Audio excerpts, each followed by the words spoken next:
When the first bulldozer crawled onto my land, I thought it was a mistake. The roar of its engine, the crunch of soil beneath its tracks. It didn't belong here. This was my property, my family's inheritance, 50 untouched acres I'd sworn to protect. But then came a second bulldozer, then a survey crew hammering orange stakes into the earth, like they were branding cattle. That was the moment I knew this wasn't a mistake. It was a takeover.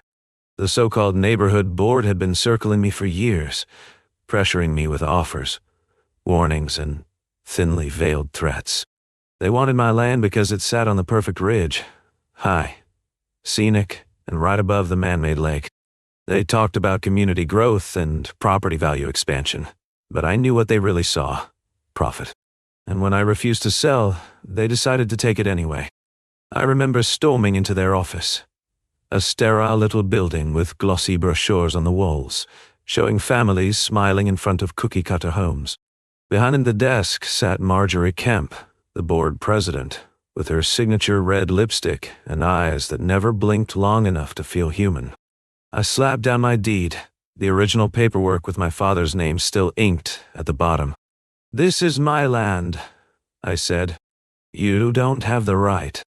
She just smirked. "Paper is just paper, Mr. Lawson. Communities are built on progress." They bulldozed day and night. Foundations poured where my father's orchard once stood. Model homes framed up like cardboard cutouts against the horizon. Within 6 months, 35 houses stood where my wildflower fields had been. Families moved in, kids played in driveways, and not a single one of them knew they were standing on stolen earth. Every time I drove past, it felt like my lungs filled with concrete. But they had made one mistake, one they didn't even realize. You see, beneath that land ran the veins of the entire valley's water system. My grandfather had helped build the dam in the 1950s, a concrete giant that held back millions of gallons of river water. And when he deeded the property to us, he left me not just the land, but the old sluice rights. Buried in those dry legal pages was one simple, dangerous truth. I controlled the floodgates.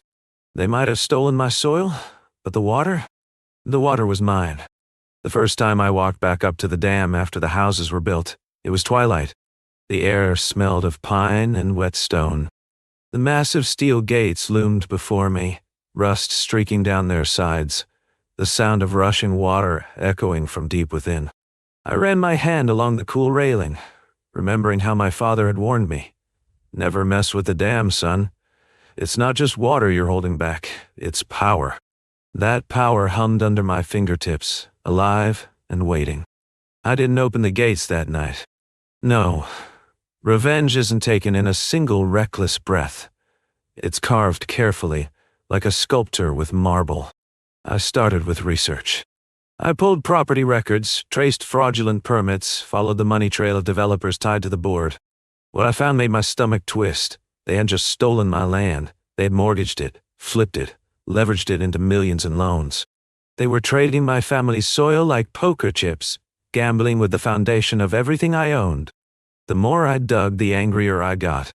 Marjorie Kemp had refinanced her own mansion with equity skimmed off my stolen acres. One board member used his cut to buy a new BMW HOA. The construction company, conveniently tied to Marjorie's brother-in-law, was funneling inflated invoices through the project. Fraud, money laundering, tax evasion, it was all there, hidden in plain sight. They thought they were untouchable because no one was watching. But I was watching. Then came the first crack in their armor. A young couple who had bought one of the new homes knocked on my door one night. They were pale, shaking, holding a letter from the county. The title was void. Their deed worthless. They'd sunk every cent into a dream home built on a lie. As the woman cried at my kitchen table, I felt rage burning in my chest. These weren't just my enemies anymore. Innocent families were pawns in the board's scheme. Every foundation poured on my land was another noose tightened around their necks. The plan began to take shape, dark and dangerous. I wouldn't just take the board to court. They had lawyers, money, and influence that stretched all the way to the county commissioner. No, I would remind them that nature doesn't play politics. Steel and concrete can be bribed, but water answers to no one. They had ignored the deed. They had ignored the law out here. But they had forgotten the dam. Every night I dreamed of it. The gates creaking open, the roar of water unleashed, walls of liquid fury rushing down the valley. I pictured Marjorie's smug face twisting into horror as she watched her stolen home swallowed whole. I imagined the board members scrambling, their precious investments turned to mud and rubble. I pictured the families screaming, not out of malice, but as a warning to them all. They wanted to drown me in debt and fraud. Instead, I would show them what drowning really looked like. But before I pulled that lever, I needed to be certain. I needed leverage. So I started recording. I planted a hidden microphone in their office during one of their community growth meetings. The audio I captured was damning. Board members joking about strong-arming me, laughing about how old deeds don't matter if no one can afford a lawyer, bragging about how the bank was already greenlighting Phase 2. 35 homes were just the beginning. They wanted 100. I played that recording alone in my truck one night, headlights off, staring at the houses twinkling below like a false city. My father's voice echoed in my memory. Never let anyone steal what you bled for. And I realized then, this wasn't about money anymore. This was about blood, heritage, honor, ... And the water behind the dam had been waiting, patient, silent. Just like me. The lever was cold in my hands the night I finally stood inside the control house. Rain hammered the roof. Thunder growled in the distance. The red warning light above the console blinked like a heartbeat, daring me.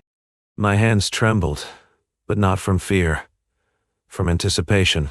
35 homes, millions in mortgages, an empire built on lies. All of it balanced on the edge of my decision.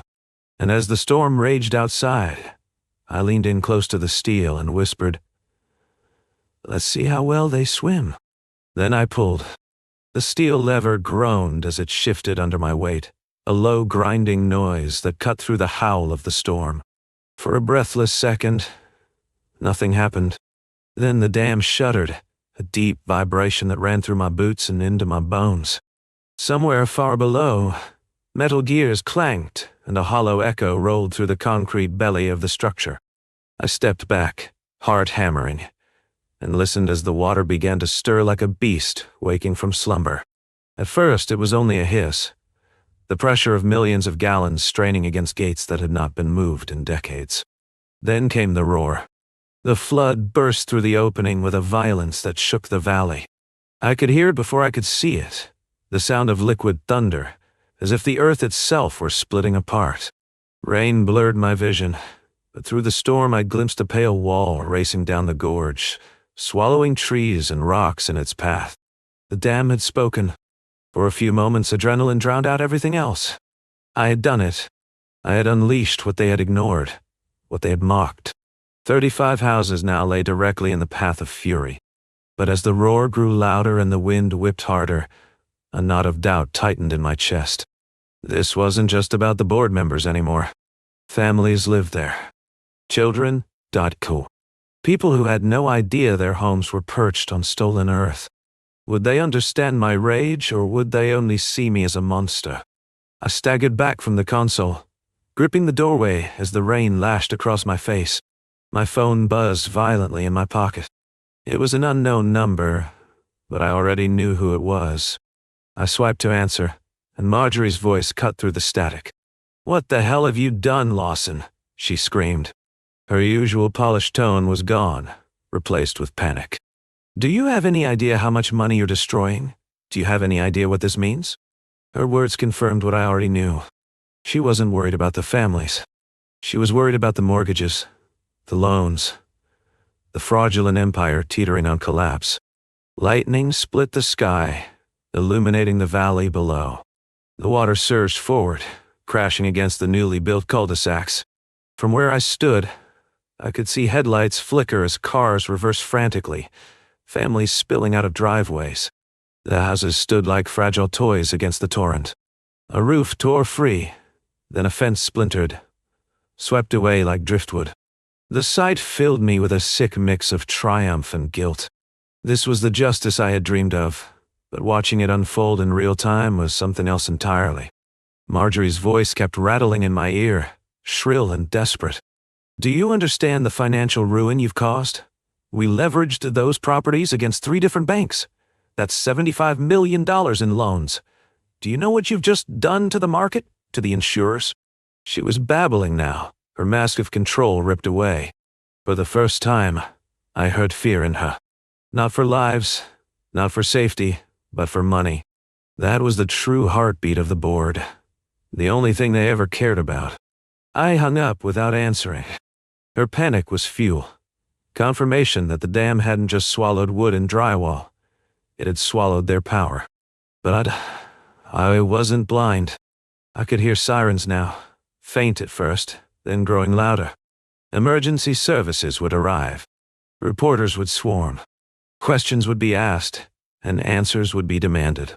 I had set events in motion that could not be undone. If I wasn't careful, I would become the villain of my own story. Hours later, I stood at the edge of the valley, watching the aftermath under the flashing red of emergency lights. Water still coursed through the streets, knee-high in some places, and entire blocks were reduced to skeletal frames. Families huddled together on higher ground, their faces pale with shock.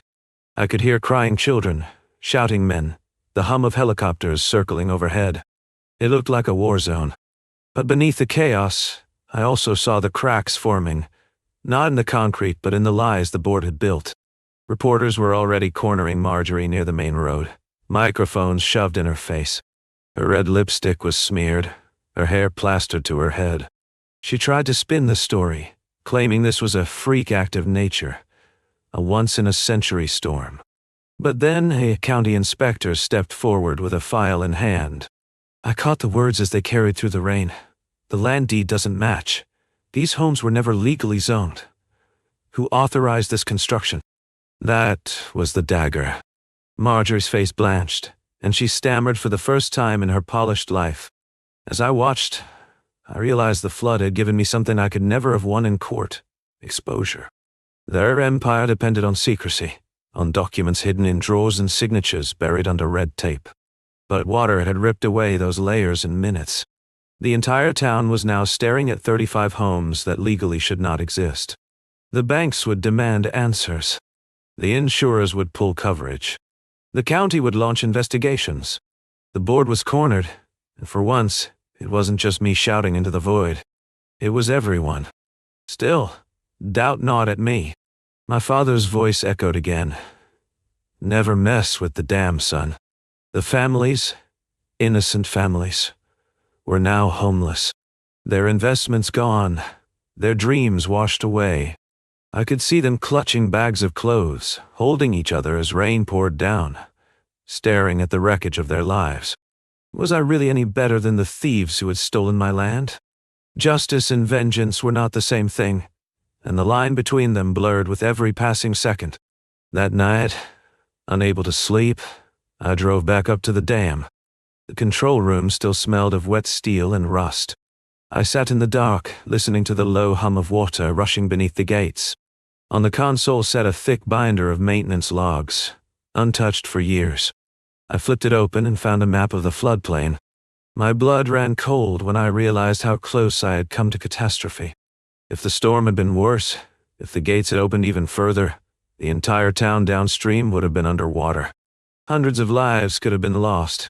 I had walked the razor's edge of disaster and barely stopped short of it. My phone buzzed again. This time it was a text.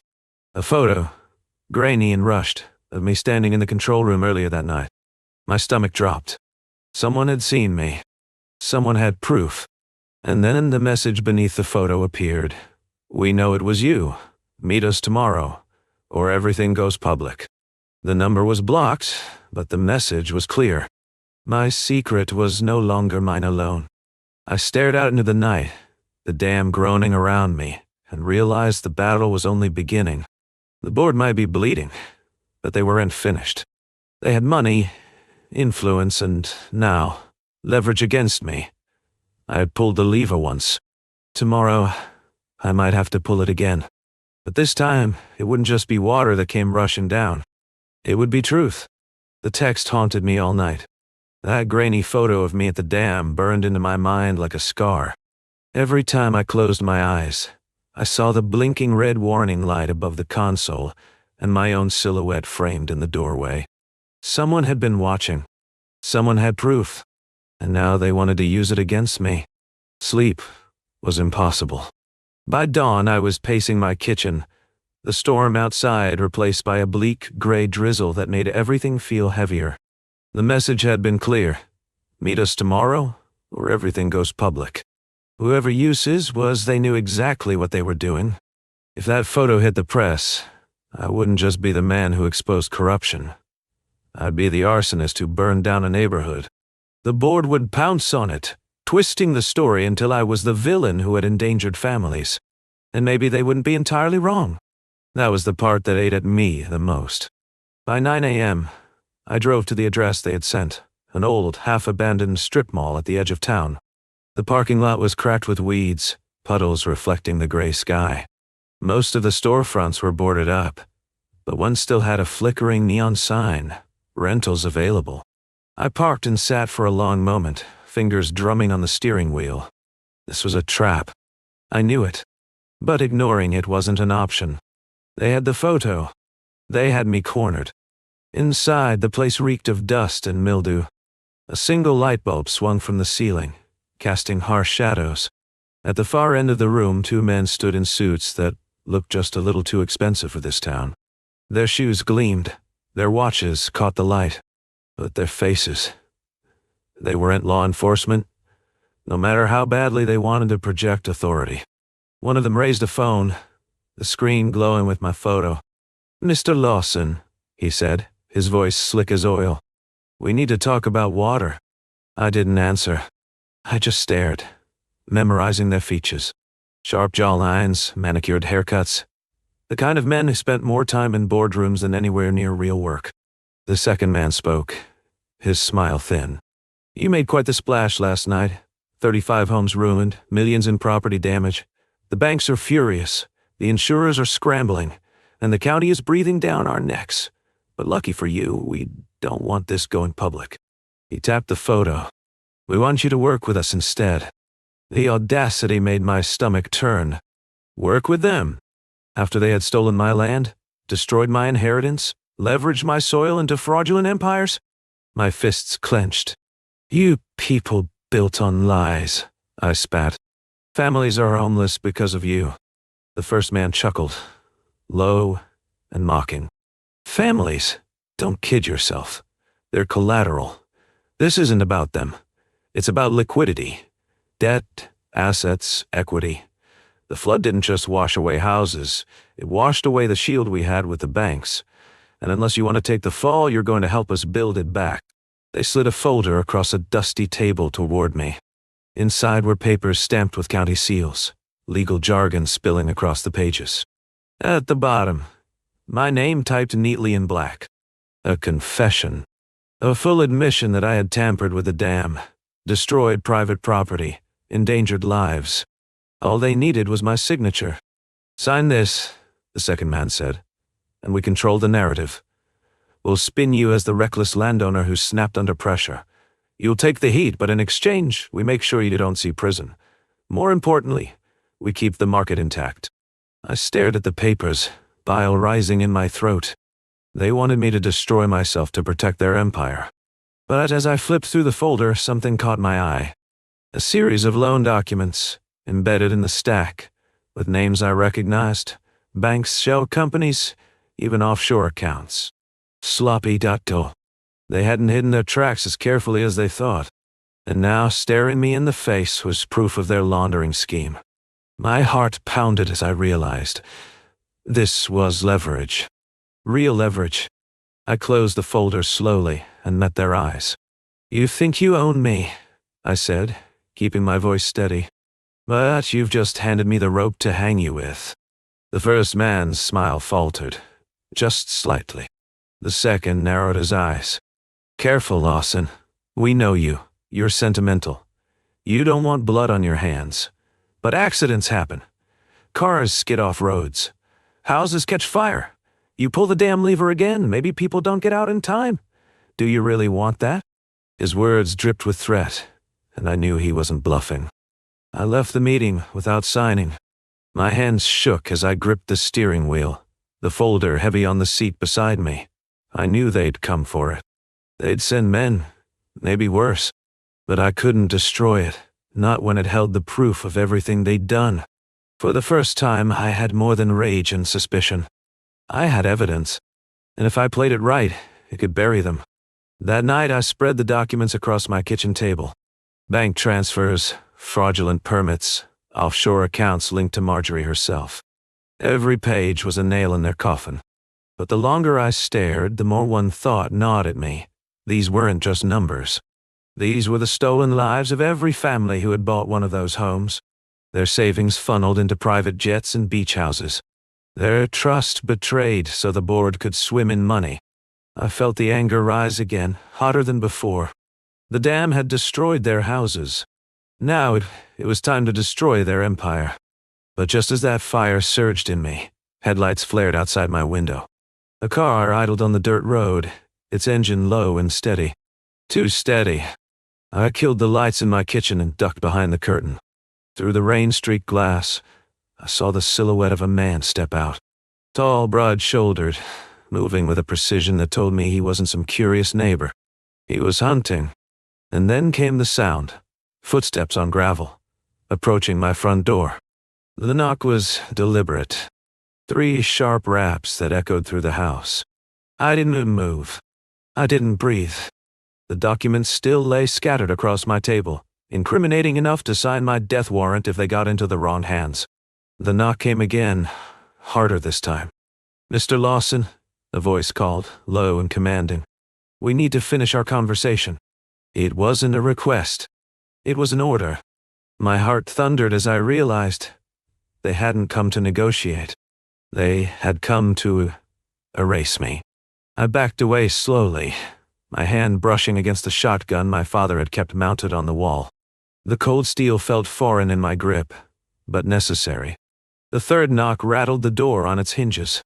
If they broke through, it would be a fight. And as the rain hammered down and the clock ticked toward midnight, I knew one truth with absolute certainty. The flood had only been the beginning. The real war was just arriving on my doorstep. The pounding on the door grew violent, the wood rattling in its frame as if the whole house were shuddering. I tightened my grip on the shotgun, the cold metal trembling against my sweaty palms. The rain outside roared like 1,000 whispers, urging me to act, but fear froze me where I stood. Whoever was out there, they weren't here to talk. They were here to erase me, and the evidence lying across my kitchen table. With one final thunderous kick, the front door burst inward, wood splintering as 2 men stormed in. They weren't the slick-suited figures from the meeting. These men wore dark tactical jackets, boots that tracked mud onto my floor, and their eyes scanned the room like wolves hunting prey. The first one raised a flashlight, the beam slicing across the walls. "Lawson!" he barked. "End of the line." The second man swung his gaze toward the kitchen, and I knew the documents would be his target. Adrenaline surged through me, drowning out my hesitation.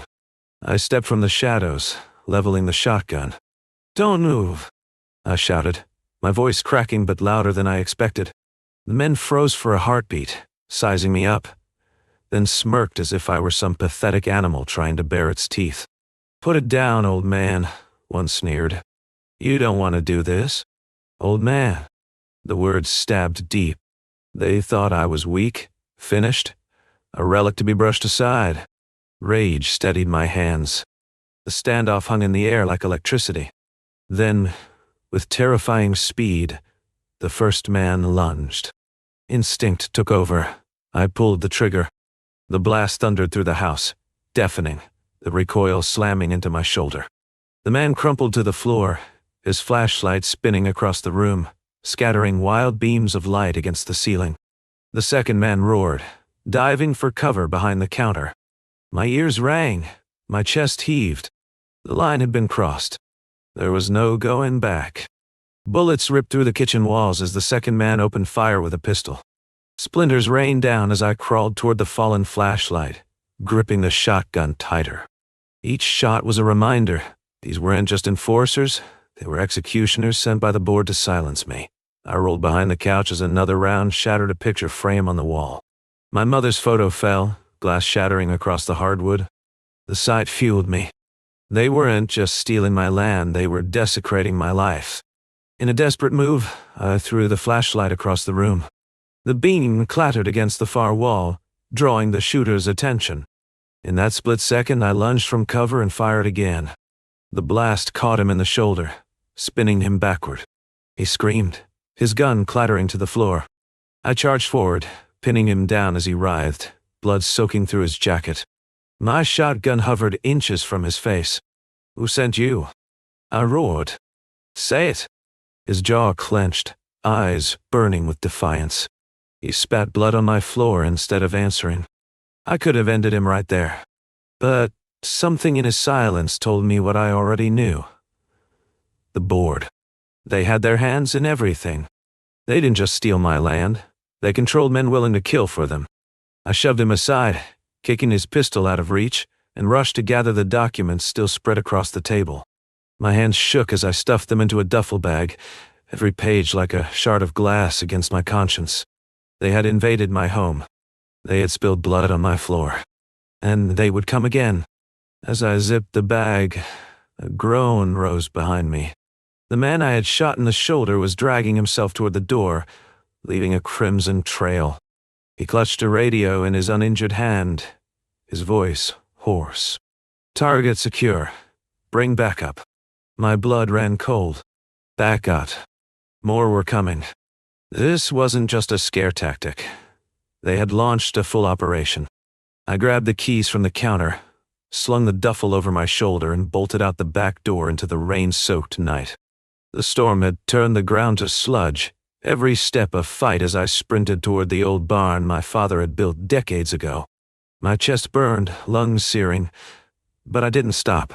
Behind me, headlights flared in the distance. More cars pulling onto the dirt road, engines growling like beasts in the dark. I ducked into the barn, slamming the door shut and shoving a rusted bar across it. The smell of hay and oil filled my nose, grounding me in memories of a simpler time. But there was no safety here. Not anymore. I lit a single lantern, its glow trembling across the barn walls. I dumped the documents onto a workbench, flipping through them with frantic eyes. Offshore transfers, fraudulent appraisals, names of officials who had signed off on illegal zoning permits. It wasn't just the board. It was a web stretching into banks, county offices, even state regulators. They had bought and bribed their way into untouchable power, and I was standing alone against all of it. For a moment, the weight of it crushed me. Maybe I really was just one man swinging a shotgun at shadows too big to hit. But then I saw it. A line item buried in one of the transfers, Emergency Relief Fund. Millions allocated to cover natural disaster recovery for the very neighborhood they had built on my land. It clicked. The flood hadn't ruined them. It had been their backup plan all along. They'd planned to profit off the disaster, to funnel relief funds into their pockets. The flood was supposed to be their golden goose. My damn lever had simply forced them to cash in too soon. The realization hit me like a slap. I wasn't just fighting to clear my name. I was fighting to stop the biggest scam this county had ever seen. The roar of engines outside yanked me from my thoughts. Lights cut through the cracks of the barn walls, shadows stretching long and sharp. Doors slammed. Voices barked orders. More men. More hunters. The barn shook as fists pounded against the wooden doors. "Lawson," one voice boomed. "Hand over the documents and maybe you walk out alive." The lie was so blatant I almost laughed. Walk out alive? They wanted me buried 6 feet under with every secret I carried. I backed deeper into the barn, my eyes scanning the clutter for anything I could use. My father's old tractor sat rusting in the corner, its tires half deflated. A toolbox lay open, wrenches and hammers scattered like bones. My pulse quickened as I spotted a can of kerosene near the wall. Desperate plans flashed through my mind. If I couldn't outrun them, maybe I could burn it all. Take the evidence and myself out in one final blaze. But then I pictured the families. The kids whose savings had built those houses. Burning the proof meant letting the boardwalk free. I couldn't do that. The barn door cracked under the assault, splinters raining down. Shouts grew louder, angrier. My time was gone.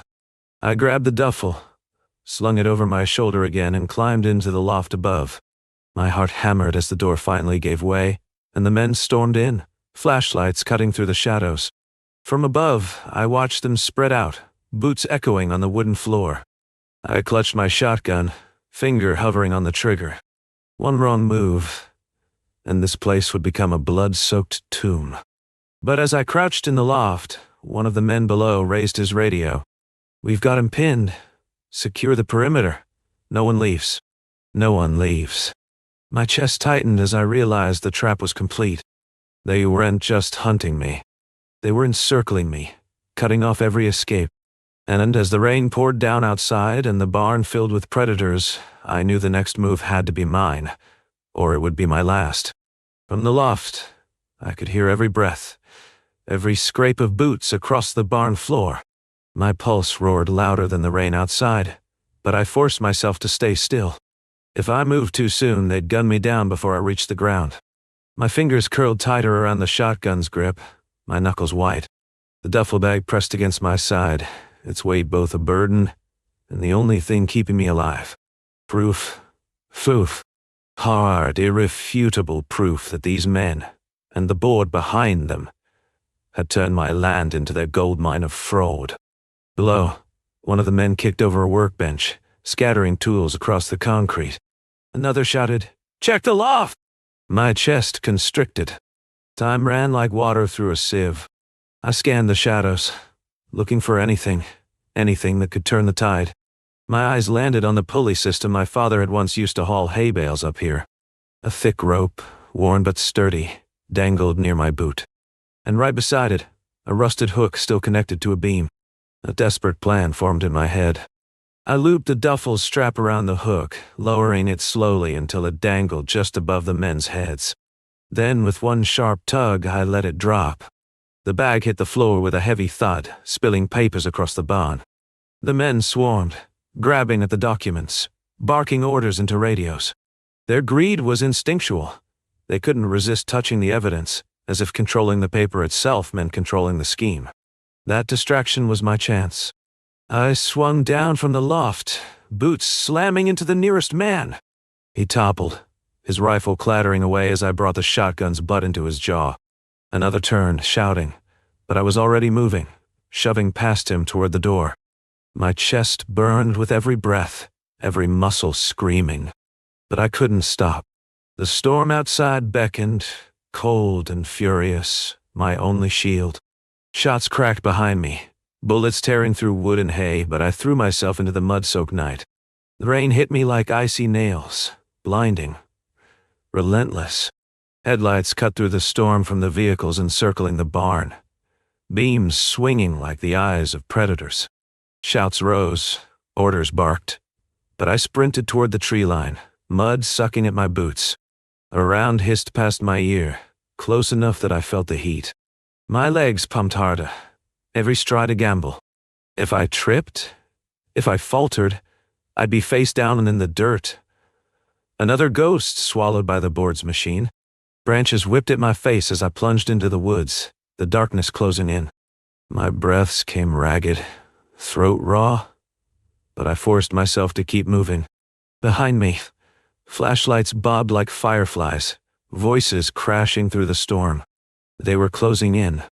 I ducked low, weaving through trees, clutching the shotgun tight to my chest. The duffel was gone, left in the barn, but I had memorized enough, account numbers, names, transfers, to still damn them. They didn't know that.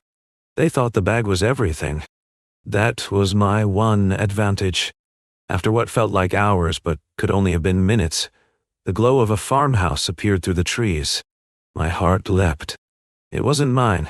It belonged to Clara, a widow who'd lived in these hills for decades.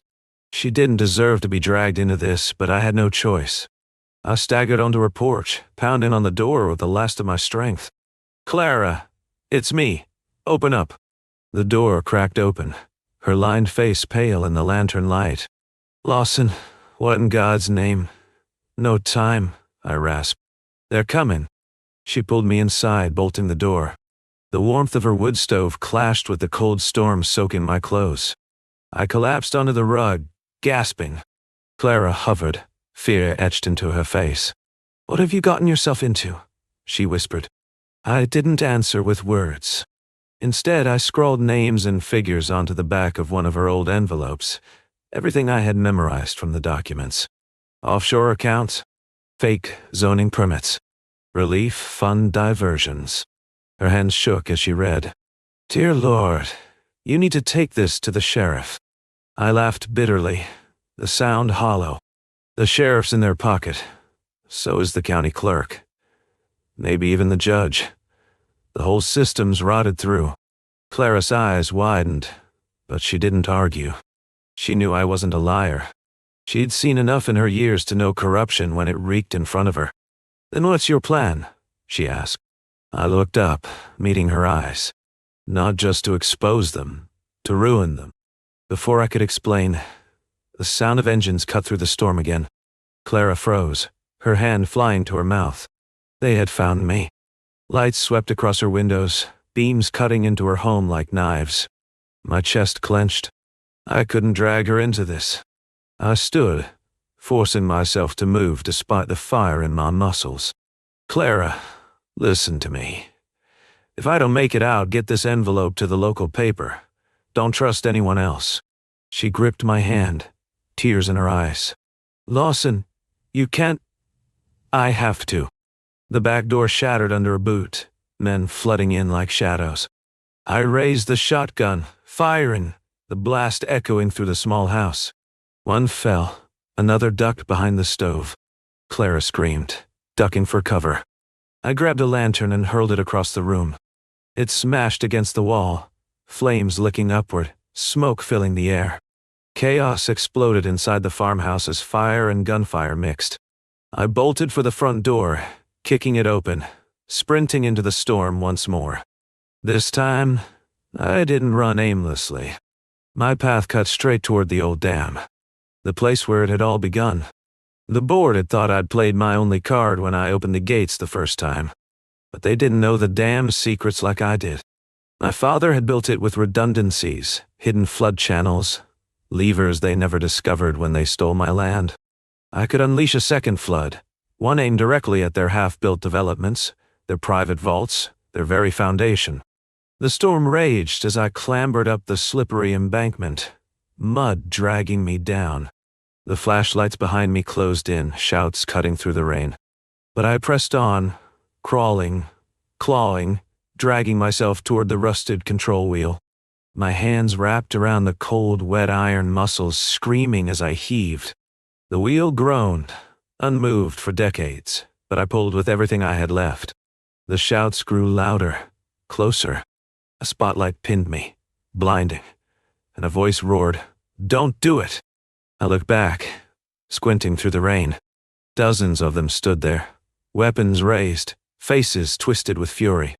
They thought they still held power, that their bullets and their money could stop me. I spat into the storm, my voice raw. This was mine. You took everything. Now watch me take it back. With a final heave, the wheel turned. The dam roared like an awakening beast. Water thundered, surging through the hidden channels, a force unstoppable. The ground shook as torrents rushed toward the developments below. Shouts turned to screams as men scrambled, realizing too late what I had unleashed. The flood tore through the valley, swallowing streets, ripping houses from their foundations, sweeping away everything the board had built on stolen land. The lights below flickered, sparks flying as transformers exploded. The empire they had stolen crumbled in minutes under the fury of the water. And I stood above it all, chest heaving, watching their kingdom drown. Hands grabbed me from behind, slamming me to the ground. Boots pressed against my back, weapons cold against my skull. They shouted orders, but their words blurred beneath the roar of the flood. My vision darkened, edges closing in. I didn't know if I'd live another minute. But I knew this. I had won. Even if they silenced me forever, Their crimes lay exposed in water and ruin. The land had taken back what was stolen. As the storm consumed the night and the flood devoured the valley, I let my eyes close, the chaos fading into silence. Whatever happened next, whether I woke in a cell, a hospital, or not at all, the board's empire was broken. And for the first time in years, I felt something like peace.